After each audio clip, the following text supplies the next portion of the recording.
digamos, estándar. Ya ahí la única posibilidad sería automático y estaríamos haciendo pues lo mismo de siempre. Entonces, pues la idea es como que generar otras posibilidades allí.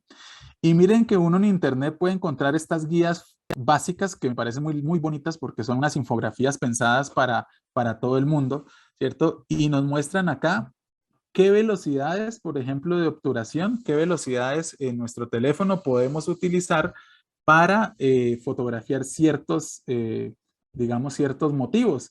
Entonces, miren acá cómo tenemos que las velocidades altas nos pueden significar, por ejemplo, lograr congelar el movimiento del aleteo de un colibrí, ¿cierto? Y nuestras cámaras de teléfono tienen estas posibilidades y uno no lo sabía. ¿Cierto? Para congelarlos, digamos, pues hay que tener una habilidad, hay que tener una paciencia para acercarse a los animales y demás, pero muchas veces esa situación se presenta y uno no sabe qué hacer y le queda borroso y le queda feo y uno dice, ah, qué vaina que se me presentó allí este colibrí tan bonito y no fui capaz de hacer algo con él.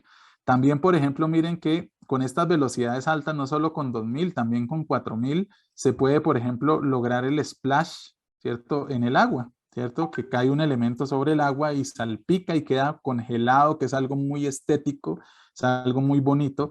Y así sucesivamente, miren todas las posibilidades. ¿Cuántas veces ustedes han tenido fuegos artificiales frente a ustedes y no los han podido captar porque dicen, ay, mi teléfono no pudo? El teléfono específicamente en la noche, él empieza a tratar de enfocar y desenfocar porque está todo el tiempo tratando de regular la configuración y también se desespera y lo desespera uno porque uno dice, pero esto no enfoca, ¿por qué? Y uno le da con el dedo a la pantalla, ¿cierto? Y todo el tiempo ahí, y no fue capaz, no enfocó. Y es porque él, digamos, la inteligencia artificial que tiene este dispositivo, pues no le va a permitir pensar ni reaccionar de la misma manera que nosotros lo hacemos. Entonces, allí es importante que nosotros le ayudemos, porque él tiene las posibilidades, pero uno pues tiene que empujarlo. Entonces, fíjense que esto ya viene siendo con 2 segundos de exposición, incluso con medio segundo de exposición que también tenemos allí en nuestro teléfono, se puede lograr y se captura de una manera muy interesante. Ahora, hay que tener en cuenta que es algo que acá no nos dice la gráfica o la infografía, y es que cuando nosotros empezamos a pasar de la velocidad 60, por ejemplo, a un veinteavo de segundo, aquí estas velocidades ya nos van a implicar la ayuda de un trípode, ¿cierto? Un trípode porque aquí cualquier tipo de movimiento que yo haga solo con la respiración, como les decía en el taller pasado, genera trepidación, ¿cierto? Genera un movimiento, genera un halo de movimiento en el entorno de los elementos que tenemos en pantalla y se va a ver, como se dice popularmente, la foto movida, ¿cierto? Quedó movida o quedó corrida, y eso es uno de los errores más comunes de la fotografía también.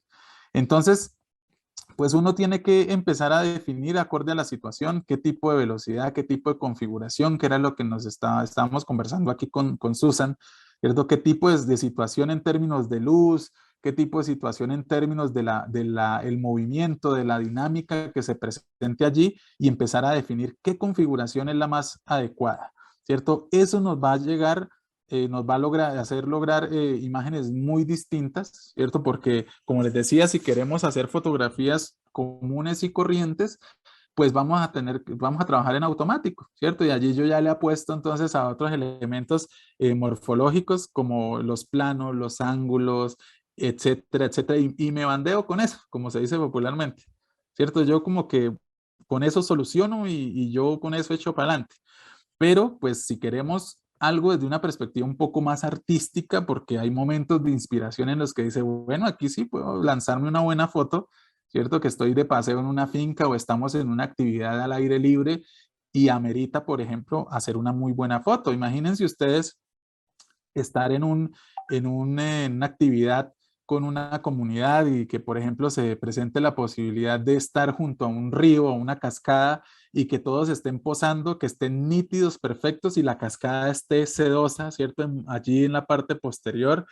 O sea, ese tipo de motivos son de aprovechar. Entonces allí uno empieza como a sacar los dotes y dice, vea que sí, me funcionó mi taller de fotografía y la práctica que he hecho, porque también de nada sirve que hagamos talleres y cursos y de todo y que no pongamos en práctica o que nos dé miedo o que digamos, es que se escucha como tan complicado tantos números y no, en realidad es como experimentar, de sentarnos un día con el teléfono y decir, muestre a ver si tomo esta foto del carro que va pasando con velocidad bajita, ¿qué pasa?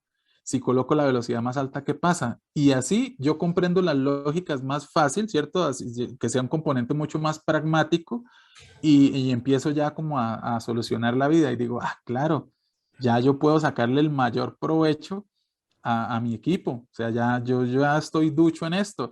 Y por supuesto el tema de la luz, que todas esas configuraciones, si ustedes ven, afectan de una u otra manera la luz. Fíjense, estas son fotografías del maestro Henri Cartier-Bresson, fotógrafo francés, que les conversaba en el taller pasado, hizo famoso el momento o el instante decisivo. Y pues fíjense cómo él en estas épocas, pues dotado con una cámara, hacía este tipo de imágenes que ven muy retóricas, ¿no? El esteticismo que maneja era impecable, impresionante, incluso a la fecha de hoy, que ya estamos más habituados a ver este tipo de fotografías. Para la época eran una completa novedad. Pero el maestro Cartier-Bresson experimentaba, ¿cierto? Y él empezaba a crear, empezaba a construir imágenes bastante interesantes porque involucraban el movimiento, ¿cierto? Y el movimiento es muy sugerente en algunos casos, es complementario de la idea que se está planteando. Y fíjense también cómo los aspectos geométricos de la fotografía que les conversaba la clase pasada eran muy importantes allí, ¿no?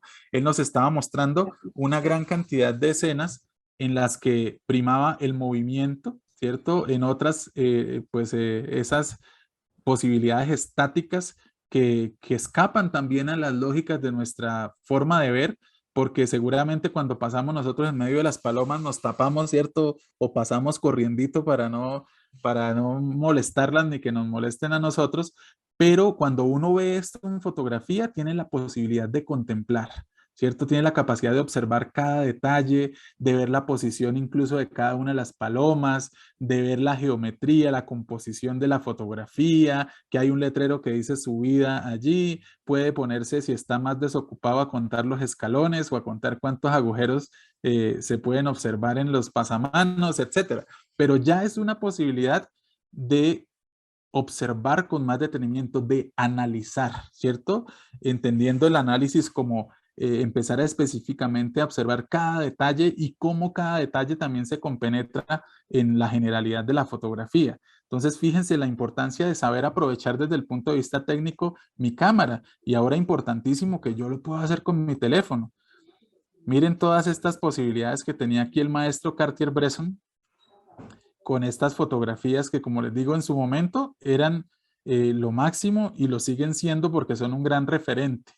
Y fíjense que aquí en muchas de estas fotografías hay un halo de movimiento, ¿cierto? Se puede observar primero el instante decisivo, ¿cierto? Que es el momento justo aquí. Miren con qué tensión, ¿no? Qué tensión genera el hecho de que está a punto de pisar el agua.